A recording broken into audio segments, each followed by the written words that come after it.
चंपावत जिले में इस बार सर्दी ने अपना अलग ही रंग दिखाया। पिछले 4 महीनों से ना बारिश हुई ना ही बर्फबारी, लेकिन इसके बावजूद पहाड़ों में पड़ रही कोरी ठंड अब लोगों के लिए खामोश आफत बनती जा रही है।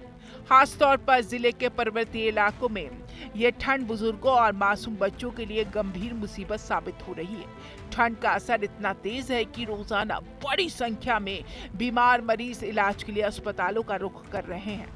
कोरी ठंड का सबसे ज्यादा असर जिले के बुजुर्गों और छोटे बच्चों पर देखा जा रहा है। सांस लेने में दिक्कत, तेज खांसी, बुखार और सीने में जकड़न जैसी समस्या आम हो गई है। हालात ऐसे हैं कि लोहाघाट अब जिला चिकित्सालय में मरीजों की संख्या लगातार बढ़ती जा रही है।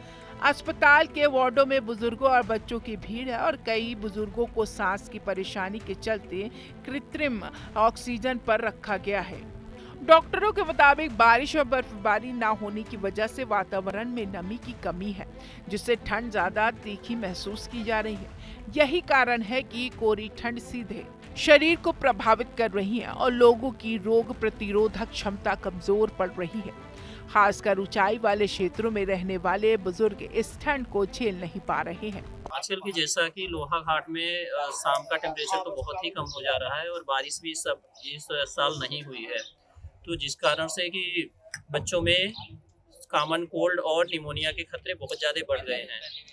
तो मैं कहना चाहूँगा कि जब भी बच्चों को सुबह शाम में स्पेशली उनको टोपी पहना के रखिए, कपड़े अच्छे से पहना के रखिए और या तो हीटर का प्रयोग करिए, नहीं आग जलाते भी हैं तो घर के अंदर धुआं नहीं होना चाहिए, जिससे बच्चों में निमोनिया और सांस की समस्याएं बढ़ती जा रही हैं। डॉक्टरों का कहना है कि बच्चों के मामले में थोड़ी सी लापरवाही भी गंभीर बीमारी का कारण बन सकती है।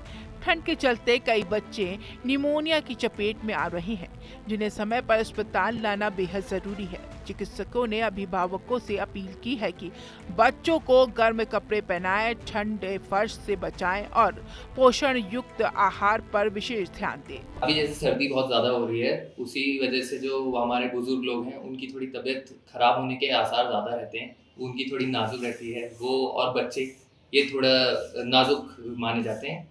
बाकी जिनकी सांस की बीमारी पहले से है या किसी को हृदय रोग पहले से है, उनको थोड़ा स्पेशल केयर देनी पड़ेगी कि जैसे सूरज ढल जाता है तो उसके बाद वो थोड़ा घर से ना निकले, प्रेफर करें ना निकले, है ना, और थोड़ा हीटर वगैरह का इस्तेमाल करें, अलाव वगैरह का इस्तेमाल कर सकते हैं तो भी गर्मी रहे आसपास। स्थानीय लोगों का कहना है कि पहले सर्दियों में बर्फबारी होने से ठंड का असर कुछ हद तक संतुलित रहता था, लेकिन इस बार बिना बर्फ के पड़ रही कोरी ठंड ने लोगों की मुश्किलें बढ़ा दी है।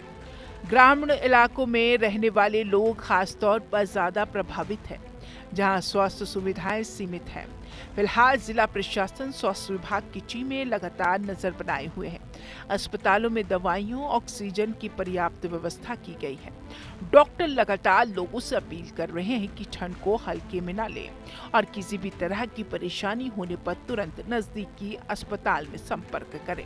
चंपावत में जारी ये कोरी ठंड अब सिर्फ मौसम की मार नहीं, बल्कि एक स्वास्थ्य संकट का रूप लेती जा रही है, जहां सावधानी ही सबसे बड़ा बचाव है। चंपावत जिले में पड़ रही यह कोरी ठंड अब केवल मौसम की चुनौती नहीं रही, बल्कि बुजुर्गों और बच्चों के लिए एक गंभीर स्वास्थ्य संकट बनती जा रही है। बारिश और बर्फबारी के अभाव में बड़ी ठंड ने आम जनजीवन को प्रभावित किया है और अस्पतालों में मरीजों की संख्या लगातार बढ़ रही है।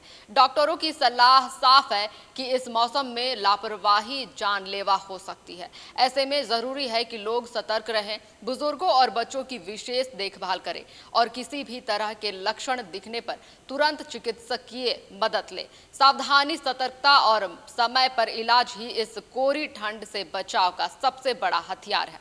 कैमरामैन उज्जवल के साथ मैं पुष्पा चौहान, TV 100 नोएडा।